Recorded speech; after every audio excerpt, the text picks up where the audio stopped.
Hello friends, स्वागत है आपका अपने ही YouTube channel V N education point 45 में। ध्यान दीजिएगा दोस्तों, आज हम लोग सेकेंड लास्ट ध्यान दीजिएगा, आपको second last 23 practice set number देखने वाले हैं, जो कि टोटल आपको इसमें 24 प्रैक्टिस सेट दिया गया है। वॉल्यूम 1 सीरीज 1 का आपको देखिएगा, प्लेटफॉर्म का हम लोग देख रहे हैं ये, ठीक है। और इसके बाद हम लोग वॉल्यूम 2 भी इसका प्रैक्टिस करने वाले हैं इसके बाद, ठीक है। तो चलिए चलते सीधे प्रश्न की ओर। प्रश्न को जाने से पहले एक अनुरोध है कि जो भी चैनल को विजिट करके नए हैं हमारे चैनल को सब्सक्राइब करें और अपने दोस्तों में शेयर जरूर कर दें। चलिए देखते हैं आज का पहला प्रश्न, सेट संख्या 23 का पहला प्रश्न है। आज का पहला प्रश्न है प्लेटफॉर्म टेस्ट सीरीज 23 का। निम्नलिखित में से किस संविधान संशोधन अधिनियम ने सहकारी समितियों को संवैधानिक दर्जा तथा संरक्षण प्रदान किया? देखिएगा, निम्नलिखित में से किस संशोधन अधिनियम ने सहकारी समितियों को संवैधानिक दर्जा और संरक्षण प्रदान किया? तो एक का आपको डी हो जाएगा, 97वां संविधान संशोधन अधिनियम, ठीक है। 97वां संविधान संशोधन ये दर्जा प्रदान किया। अगला प्रश्न है आपका 2 नंबर कि भारतीय संविधान के किन 2 अनुच्छेदों में न्यायिक समीक्षा की शक्ति को सर्वाधिक स्पष्ट रूप से व्यक्त किया गया है? देखिएगा, इनमें से कौन सा 2 अनुच्छेद है जो कि न्यायिक समीक्षा की शक्ति को सर्वाधिक स्पष्ट रूप से व्यक्त किया है? तो 2 का आपको सही उत्तर हो जाएगा सी, अनुच्छेद 132 है, ठीक है, और एक अनुच्छेद 226, ठीक है। ये दोनों 2 अनुच्छेद है जो कि न्यायिक समीक्षा की शक्ति को सर्वाधिक स्पष्ट रूप से व्यक्त किया है। अगला प्रश्न है आपको 3 नंबर की भू राजस्व के लिए अस्थायी बंदोबस्त प्रणाली किसके द्वारा लागू किया गया था? भू राजस्व के लिए अस्थायी बंदोबस्त प्रणाली किसके द्वारा लागू किया गया था? तो 3 का आपको ए हो जाएगा, लॉर्ड कॉर्नवालिस, ठीक है। यानी कि अस्थायी बंदोबस्त लॉर्ड कॉर्नवालिस से संबंधित है। नेक्स्ट क्वेश्चन है 4 नंबर के कोणार्क का सूर्य मंदिर नरसिंह प्रथम ने बनवाया था, वे किस राजवंश से थे? यानी कि नरसिंह प्रथम आपको कौन से राजवंश से संबंध है? तो 4 का आपको बी हो जाएगा, पूर्वी गंग राजवंश, ठीक है। पूर्वी गंग राजवंश से संबंधित है नरसिंह प्रथम, जिसने कोणार्क का सूर्य मंदिर बनवाया। अगला प्रश्न हो जाएगा आपको 5 नंबर के, निम्नलिखित में से कौन भारत का एक उच्चतम पर्वत शिखर है? देखिएगा, भारत का कौन सा एक है उच्चतम पर्वत शिखर है? तो आपको 5 का सी हो जाएगा दोस्तों, गॉडविन ऑस्टिन, जिसको हम लोग K2 के नाम से भी जानते हैं।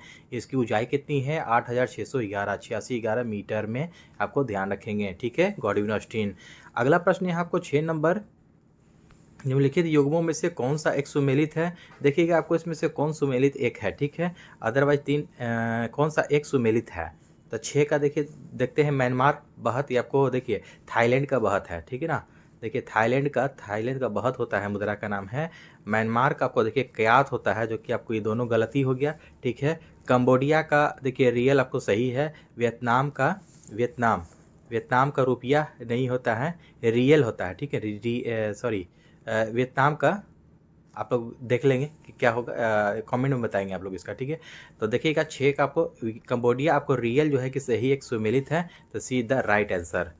7 नंबर प्रश्न है दोस्तों कि भारत को श्रीलंका से कौन सा जलमार्ग पृथक करता है? यानी कि भारत को श्रीलंका से कौन सा जलमार्ग अलग करता है? तो 7 का आपको बी हो जाएगा, पाक जलडब्रू मध्य। क्या? पाक जलडब्रू मध्य जो है भारत को श्रीलंका से अलग करता है। वहीं आर्डेरी चरण मालदीव को मिनिकॉय से अलग करता है, ध्यान देंगे। नेक्स्ट क्वेश्चन है 8 नंबर, निम्नलिखित में से कौन सा एक लौह एवं इस्पात संयंत्र ब्रिटिश सहयोग से स्थापित किया गया है? देखिएगा, कौन सा एक लौह एवं इस्पात संयंत्र ब्रिटिश सहयोग से स्थापित किया गया है? तो 8 का आपको डी हो जाएगा, दुर्गापुर, ठीक है। दुर्गापुर आपको ब्रिटिश सहयोग से स्थापित किया गया था, कब?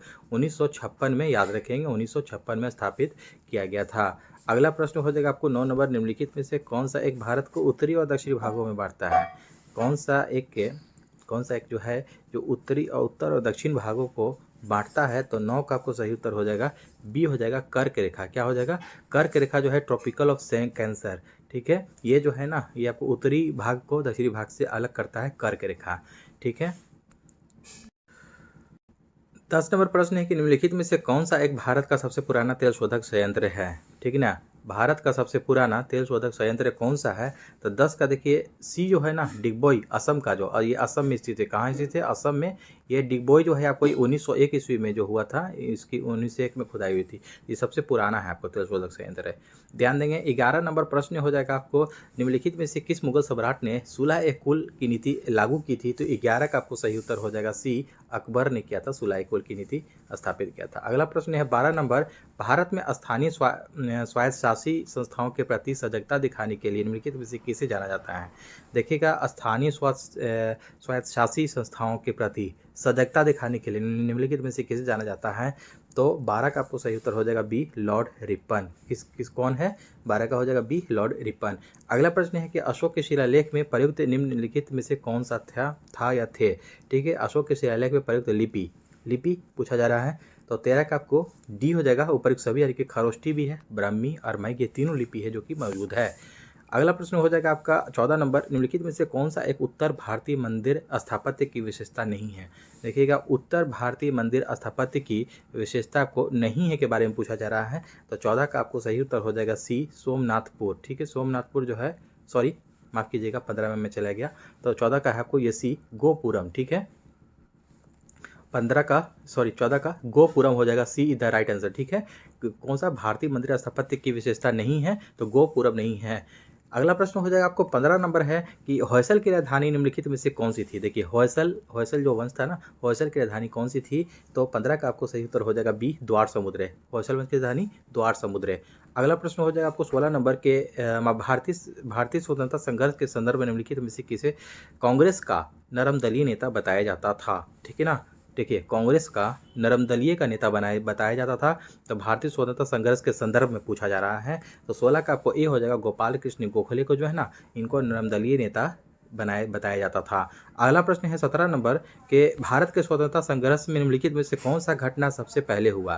देखिएगा, भारत के स्वतंत्रता संघर्ष में पूछा जा रहा है कि कौन सी घटना सबसे पहले हुआ? साइमन कमीशन, कांग्रेस का गया अधिवेशन, कांग्रेस का त्रिपुरी अधिवेशन, या गांधी इरविन समझौता कब हुआ था? देखिए, 17 का आपको इसमें सबसे पहले जो हुआ है ना, ये आपको कांग्रेस का गया अधिवेशन हुआ है। ठीक है, कांग्रेस का गया अधिवेशन कब हुआ था? ये 1922 में हुआ था। कब हुआ था? 1922 में। ठीक है, साइमन कमीशन कब आया था? देखिए, ये 1928 हो जाएगा। ठीक है, 1928। ठीक है, कांग्रेस का त्रिपुरी अधिवेशन 1939 है, ये 1939 में हुआ था, जिसमें सुभाष चंद्र बोस ने त्यागपत्र दिया था कांग्रेस के पद से। और गांधी इरविन समझौता 1931 ईस्वी में। कब? गांधी इरविन समझौता 1931 ईस्वी में हुआ था। तो इसमें सबसे पहले आपको गया अधिवेशन 1922 आ रहा है, जिसकी अध्यक्षता जो कांग्रेस के अधिवेशन किसने किया था? CR दास, चित्तरंजन दास ने किया था, यह भी ध्यान रखेंगे। तो गया वाला जो अधिवेशन था ना, ये सबसे पहले हुआ था, घटना घटी। नेक्स्ट क्वेश्चन हो जाएगा आपको 18 नंबर के, आज़ाद हिंद फौज की महिला रेजिमेंट रानी झांसी रेजिमेंट किसके कमांड थी? ठीक है, आज़ाद हिंद फौज महिला रेजिमेंट रानी झांसी रेजिमेंट किसके कमांड में थी? तो 18 का आपको सही उत्तर हो जाएगा डी, लक्ष्मी सहगल के कमांड में थी। अगला प्रश्न है 19 नंबर की, सिंधु घाटी सभ्यता के निम्नलिखित में से किस एक स्थल पर प्राचीन गोदी बाड़ा यानी कि डॉक यार्ड, जिसको कहते हैं डॉक यार्ड, ठीक है, था? तो 19 का आपको सही उत्तर हो जाएगा बी, लोथल। ध्यान देंगे, लोथल जिसको कहते हैं, ये कहते हैं बंदरगाह कहा जाता है। ठीक है, ध्यान देंगे। तो ये आपको लोथल हो जाएगा इसका राइट आंसर। अगला प्रश्न हो जाएगा आपको 20 नंबर के, वल्लभाचार्य ने किस दार्शनिक विचारधारा की स्थापना की? वल्लभाचार्य ने किस दार्शनिक विचारधारा की स्थापना की थी? तो 20 का आपको बी हो जाएगा, शुद्धाद्वैत। किसकी? शुद्धाद्वैत की स्थापना की थी। अगला प्रश्न है, कारकोट वंश की स्थापना किसने की थी? कारकोट वंश की स्थापना किसने की थी? तो 21 का आपको सही उत्तर बी हो जाएगा, दुर्लभ वर्धन। किसने किया था? कारकोट वंश की स्थापना दुर्लभ वर्धन ने किया था, ध्यान देंगे। अगला प्रश्न हो जाएगा आपको 22 नंबर, दिल्ली सल्तनत के संदर्भ में सैयद वंश का संस्थापक कौन था? देखिए, दिल्ली सल्तनत के संदर्भ में पूछा जा रहा है रिगार्डिंग कि सैयद वंश का संस्थापक कौन था। तो 22 का आपको ए हो जाएगा, खिज्र खां। कौन था? खिज्र खां। 23 नंबर प्रश्न है दोस्तों कि निम्नलिखित में से कौन सा भारत के प्रथम विधि मंत्री थे? देखिएगा, भारत के प्रथम विधि मंत्री कौन थे निम्नलिखित से? जवाहरलाल नेहरू, मौलाना अबुल कलाम आजाद, डॉक्टर भीमराव अम्बेडकर, या टी कृष्णमाचारी। तो 23 का आपको सही उत्तर हो जाएगा सी, डॉक्टर भीमराव अम्बेडकर जो थे ना, भीमराव अम्बेडकर, ये आपको प्रथम विधि मंत्री थे। अगला प्रश्न हो जाएगा आपको 24 नंबर कि संघ और राज्यों के बीच वित्तीय आवंटन निम्नलिखित में से किस एक की सिफारिशों के आधार पर होता है? देखिएगा, संघ और राज्यों के बीच जो वित्तीय आवंटन जो होता है ना, निम्नलिखित में से किसकी सिफारिश पर के आधार पर होता है? तो 24 का आपको डी हो जाएगा, वित्त आयोग। किसको? फाइनेंस मिनिस्टर जो होता है, वित्त आयोग, उसी के द्वारा होता है। अगला प्रश्न हो जाएगा आपको, संविधान के किस भाग में नागरिकता के विवरण दिए गए हैं? नागरिकता के विवरण संविधान के किस भाग में दिए गए हैं? तो 25 का आपको देखिए बी हो जाएगा, भाग 2। ठीक है, भाग 2 हो जाएगा आपको नागरिकता से संबंधित है, भाग 2 आपको, और अनुच्छेद हो जाएगा आपको 5 से 11, ये भी याद रखेंगे। नेक्स्ट क्वेश्चन है आपको 26 नंबर, निम्नलिखित कथनों पर विचार कीजिए। ठीक है ना, निम्नलिखित तो कथनों पर विचार करना है कि देखिए 26 नंबर, तो किसी राज्य में मुख्य सचिव को उस राज्य के राज्यपाल द्वारा नियुक्त किया जाता है। देखिए, किसी राज्य में मुख्य सचिव को उस राज्य के राज्यपाल के द्वारा नियुक्त किया जाता है, तो ये आपका बिल्कुल सही है। राज्य में मुख्य सचिव का नियत कार्यकाल होता है। देखिए, नियत कार्यकाल नहीं होता, ये आपका गलत हो जाएगा, तो आपको 126 का डी हो जाएगा, केवल एक सही है, तो डी द राइट आंसर। ठीक है, 27 नंबर प्रश्न देखते हैं दोस्तों कि विश्व विज्ञान दिवस कब मनाया जाता है। देखिएगा, विश्व विज्ञान दिवस कब मनाया जाता है, तो विश्व विज्ञान दिवस जो मनाया जाता है ना, ये आपको 27 का आपको डी हो जाएगा, 10 नवंबर को मनाया जाता है। ठीक है, विश्व विज्ञान दिवस कब मनाया जाता है, तो 27 का डी हो जाएगा आपको 10 नवंबर। और ऐसे आपको 28 फरवरी, ठीक है, भारत विज्ञान दिवस 28 फरवरी को मनाया जाता है। ठीक है, इसको भी याद रखेंगे, 28 फरवरी को। नेक्स्ट क्वेश्चन है आपको जाकर के 28 नंबर, कुशल स्थानीय स्वायत्त शासन के लिए विख्यात दक्षिण भारत का राजवंश था। देखिएगा, कुशल स्थानीय स्वायत्त शासन के लिए विख्यात दक्षिण भारत का राजवंश कौन सा था, तो 28 का आपको बी हो जाएगा, चोल राजवंश था। क्या था, चोल राजवंश आपको एक विख्यात दक्षिण भारत का राजवंश था। अगला प्रश्न है आपको, मक्का में सफ़ेद कली, जो व्हाइट बर्ड जिसको कहते हैं ना, व्हाइट बर्ड मक्का में, तो आपको सफ़ेद कली किस तत्व की कमी के कारण होता है, तो आपको देखिए 29 का आपको सही उत्तर बी हो जाएगा, जिंक यानी कि जस्ता की कमी। और ये भी साथ साथ याद रखेंगे कि धान में जो खैरा रोग होता है ना, धान में खैरा रोग जो होता है, यह भी आपको जिंक की कमी के कारण ही होता है, ध्यान रखेंगे। नेक्स्ट क्वेश्चन है आपको 30 नंबर, निम्नलिखित कार्यों में से कौन सा कार्य स्थानीय स्वशासन से संबंधित नहीं है। देखिएगा, नहीं के बारे में पूछ रहा है कि स्थानीय स्वशासन से संबंधित नहीं है, तो 30 का आपको सही उत्तर हो जाएगा दोस्तों, डी हो जाएगा, लोक व्यवस्था का अनुरक्षण।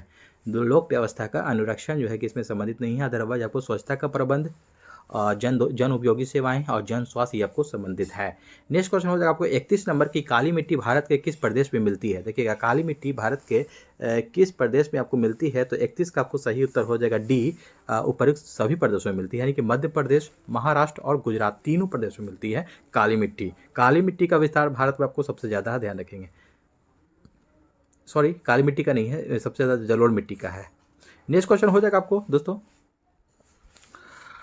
32 नंबर की, पहला परमाणु बम गिराया गया था। देखिएगा, काफ़ी इंपॉर्टेंट प्रश्न हो जाएगा कि पहला परमाणु बम जो गिराया गया था, ये आपको 32 का आपको देखिए डी हो जाएगा, हिरोशिमा पर। कब गिराया गया था, इसका छोटा डेट याद रखेंगे, 6 अगस्त 1945, 6 अगस्त 1945 को गिराया गया था, जिसको आपको ये लिटिल बॉय के नाम से जाना जाता है। लिटिल बॉय के नाम से जाना जाता है। परमाणु बम जो गिराया गया था हिरोशिमा पे गिराया गया था 6 अगस्त 1945 को, और इसके तत्पश्चात आपको 3 दिन के बाद आपको 9 अगस्त 1945 को जो गिराया गया था, फैट मैन के नाम से उसे जाना जाता है, और आपको नागासाकी पर गिराया गया था, इसे भी ध्यान रखेंगे।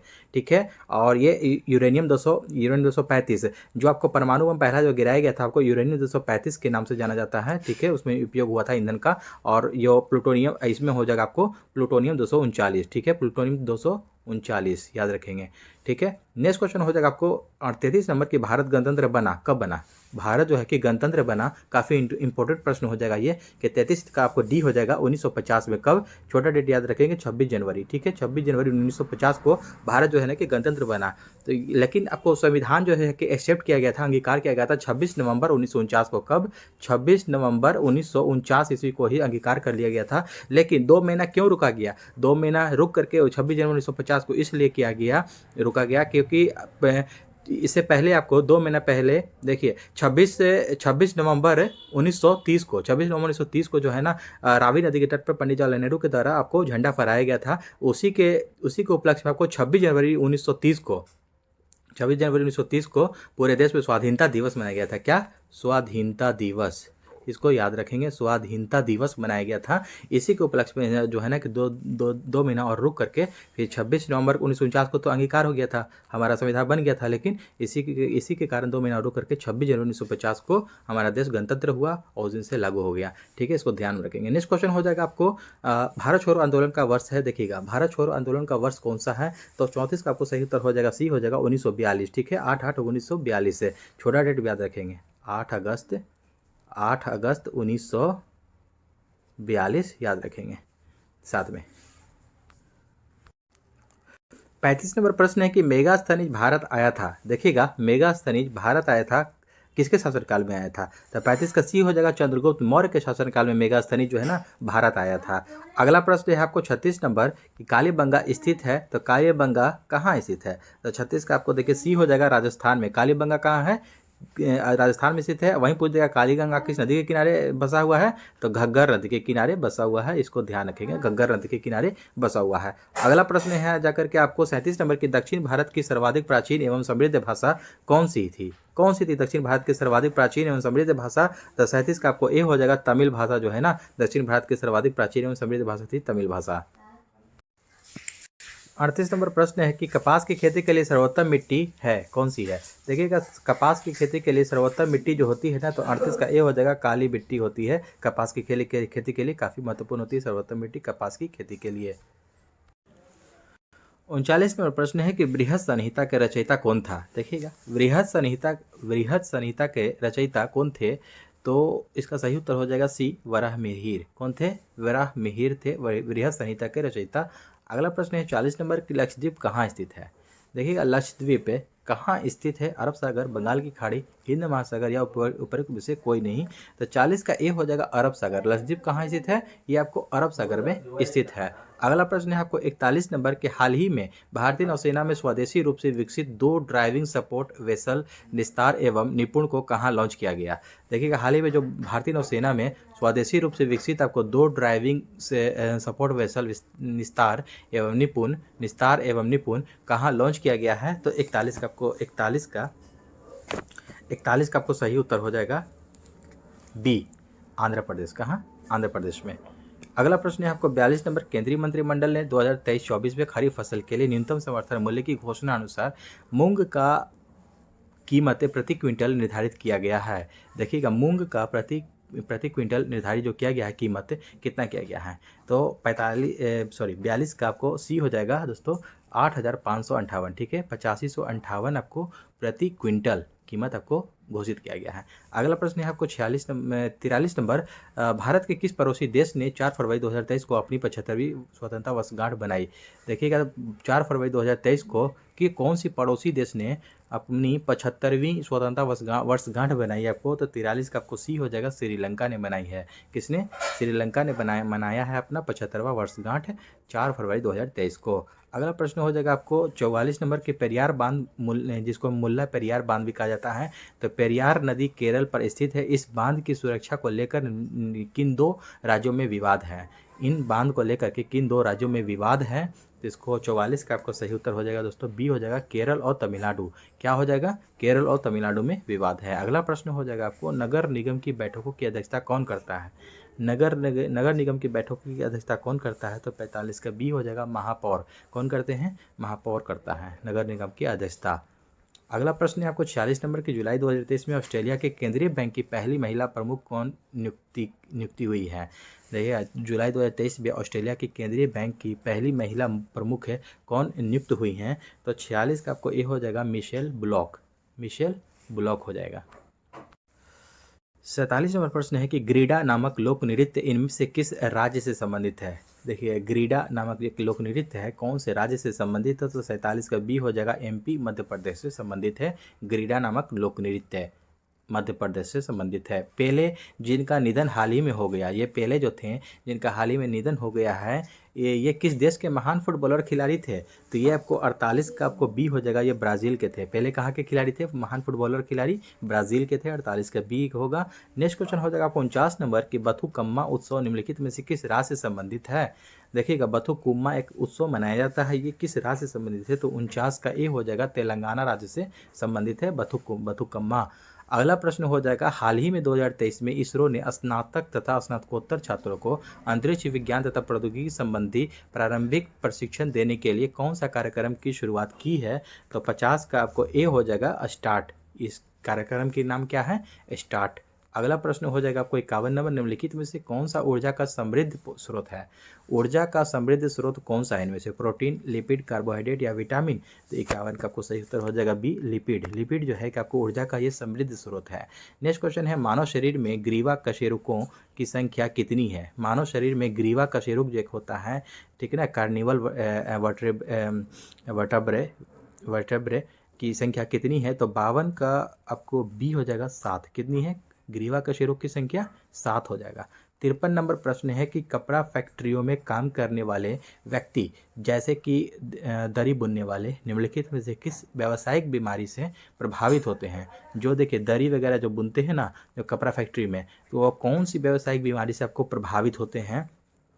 तो 53 का आपको सही उत्तर हो जाएगा बी, दमा एवं तपेदिक। ठीक है, दमा एवं तपेदिक, तपेदिक यानी कि टीबी को कहा जाता है, ध्यान देंगे।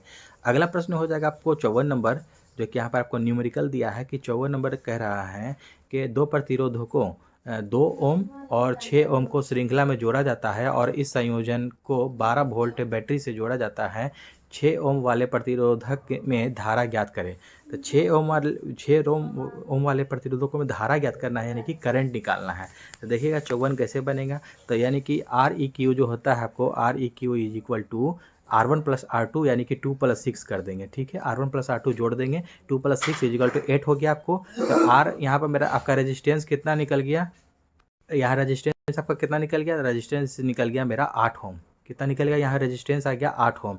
अब इसमें लगाएंगे फार्मूला आई, यानी कि करंट निकालना है। तो I is equal to V by R होता है, यानी कि विभवांतर बाई प्रतिरोध, यानी कि कितना हो जाएगा 12 मेरा टोटल हो गया जाकर के क्या 12 वोल्ट हो गया आपको विभवांतर, और प्रतिरोध यहाँ टोटल मेरा कितना आया 8 आया। अब इसको कैलकुलेशन कीजिएगा तो आ जाएगा 1.5 एम्पियर इसका आंसर हो जाएगा।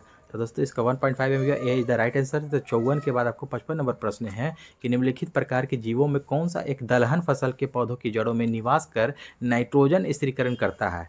देखिए दलहन की पूछ रहा है, दलहन फसल जो होता है ना हम लोग जो खेतों में बोते हैं, तो उसका जो होगा दलहन फसल की पौधों की जड़ों में जो निवास करके जो नाइट्रोजन स्थिरीकरण करता है वो क्या होता है, जीवाणु, कवक, प्रोटोजोआ या वायरस है। तो आपको 55 का आपको सही उत्तर हो जाएगा ए हो जाएगा जीवाणु यानी कि बैक्टीरिया। ठीक है, जिसको राइबोसोम नामक बैक्टीरिया भी कहते हैं, उसका नाम है। ठीक है, इसको ध्यान देंगे। नेक्स्ट क्वेश्चन है 56 नंबर की खाली स्थान कंप्यूटर के मौजूद में एक इंटरफेस है जिससे आप किसी डिवाइस को कनेक्ट कर सकते हैं। खाली स्थान कंप्यूटर के में मौजूद एक इंटरफेस है जिससे आप किसी डिवाइस को कनेक्ट कर सकते हैं। तो क्या कहते हैं उसको, एनीमे, एरे, पोर्ट या डोंगल। तो 56 का आपको सही उत्तर हो जाएगा सी, पोर्ट कहते हैं। क्या कहते हैं उसको, पोर्ट नाम है उसका। अगला प्रश्न हो जाएगा 57 नंबर, धान के खेतों से निम्नलिखित में से कौन सी गैस सर्वाधिक मात्रा में निकलती है। देखिए काफ़ी इंपॉर्टेंट प्रश्न हो जाएगा कि धान की खेतों से आपको कौन सी जो गैस है सर्वाधिक मात्रा में रिलीज होता है, वहाँ से निकलता है। तो 57 का आपको देखिए बी हो जाएगा, मीथेन गैस। ठीक है, काफ़ी इंपॉर्टेंट प्रश्न है, ये आपको एग्जाम में पूछा गया प्रश्न है। नेक्स्ट क्वेश्चन हो जाएगा आपको निम्नलिखित विकिरणों पर विचार कीजिए। क्या करना है, विचार करना है। तो देखते हैं इंफ्रारेड, पराबैंगनी किरण, गामा किरणें और माइक्रोवेव, घटते हुए तरंगदैर्घ्य के आधार पर इनका विन्यास करना है। तो देखते हैं इसका ऑप्शन। तो 58 का आपका देखिएगा घटते हुए क्रम में लिखना था, तो 58 का ये हो जाएगा। आप लोग उसको मिलान कर लेंगे कि 4 1 2 3 होगा।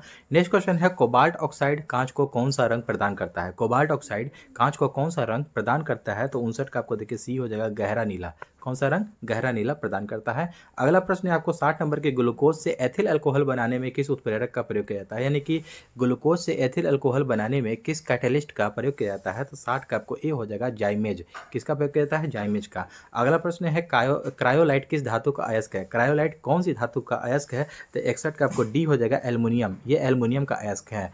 नेक्स्ट क्वेश्चन हो जाएगा आपको 62 नंबर के सन 1921 में अल्बर्ट आइंस्टीन को नोबेल पुरस्कार निम्नलिखित में से किस कार्य के लिए दिया गया था। 1921 में जो अल्बर्ट आइंस्टीन को नोबेल पुरस्कार मिला था वो कौन से काम के लिए मिला था। तो 62 का आपको सी हो जाएगा दोस्तों कि प्रकाश विद्युत प्रभाव की क्वांटम सिद्धांतों से व्याख्या करने के लिए मिला था। प्रकाश विद्युत प्रभाव की क्वांटम सिद्धांत से व्याख्या करने के लिए सन 1921 में अल्बर्ट आइंस्टीन को नोबेल पुरस्कार प्राप्त हुआ था। नेक्स्ट क्वेश्चन है आपको 63 नंबर के, यदि 2000 कूलम आवेश को 2000 वोल्ट विभवांतर वाले दो बिंदुओं के बीच स्थानांतरित किया गया कार्य 90 जूल हो तो भी का मान क्या हो जाएगा आपको।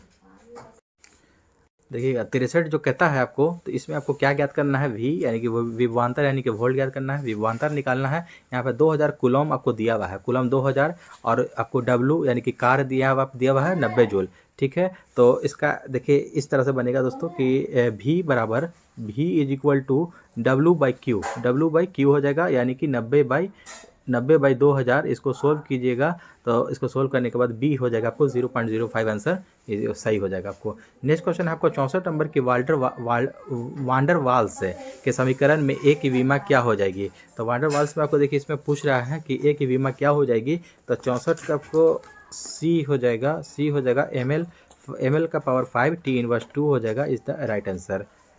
65 नंबर प्रश्न है कि समान विमाओं वाला युग्म क्या है। देखिएगा, समान विमा यानी कि एक समान विमा जो होता है उसका जो तीनों का इसमें दोनों का या दोनों जो दिया हुआ है तो एक समान विमा हो जाएगा आपको। तो 65 का आपको सही उत्तर हो जाएगा सी, कार और बल आघूर्ण। कार और बल आघूर्ण का एक समान विमा होता है। अगला प्रश्न हो जाएगा 66 नंबर की, कोशिकाओं के आर पार गैसों के संचलन की प्रक्रिया को क्या कहा जाता है। कोशिकाओं के आर पार गैसों के संचलन की प्रक्रिया को क्या कहा जाता है। तो 66 का सी हो जाएगा, विसरण कहते हैं उसको। क्या कहते हैं? विसरण कहा जाता है। नेक्स्ट क्वेश्चन है 67 नंबर, निम्नलिखित में से कौन वसा के पायसीकरण के लिए जिम्मेदार कौन है। निम्नलिखित में से वसा के पायसीकरण के लिए जिम्मेदार कौन है। तो 67 का आपको सही उत्तर हो जाएगा डी, पित्त। पित्त यानी कि जिसको बाइल कहते हैं। और पित्त का पीएच मान साथ साथ याद रखेंगे दोस्तों, कितना होता है? 7.7 होता है, ये भी साथ में ध्यान रखेंगे। अगला प्रश्न है आपको, ओर्गो कैल्सीफेरॉल किस विटामिन का रासायनिक नाम है। ओर्गो कैल्सीफेरॉल किस विटामिन का रासायनिक नाम है। तो 68 का आपको सही उत्तर बी हो जाएगा दोस्तों, विटामिन D2 का ये आपको ओर्गो कैल्सीफेरॉल। नेक्स्ट क्वेश्चन है दोस्तों 69 नंबर, मैग्नीशियम का संयोजी इलेक्ट्रॉन निम्नलिखित में से किस कक्षक में होता है। देखिएगा, मैग्नीशियम का संयोजी इलेक्ट्रॉन जो है किस कक्षक में होता है। तो 69 का आपको ए हो जाएगा, एम कक्षक में होता है। 70 नंबर प्रश्न है कि द्रवित ब्यूटेन एवं आइसोब्यूटेन का मिश्रण क्या कहलाता है। द्रवित ब्यूटेन और आइसोब्यूटेन का मिश्रण क्या कहलाता है। तो 70 का सी हो जाएगा, एलपीजी, जो हम लोग घर में यूज़ करते हैं जिससे खाना पकता है जो दोस्तों, उसी को एलपीजी कहते हैं। इसका फुल फॉर्म होता है लिक्विफाइड पेट्रोलियम गैस।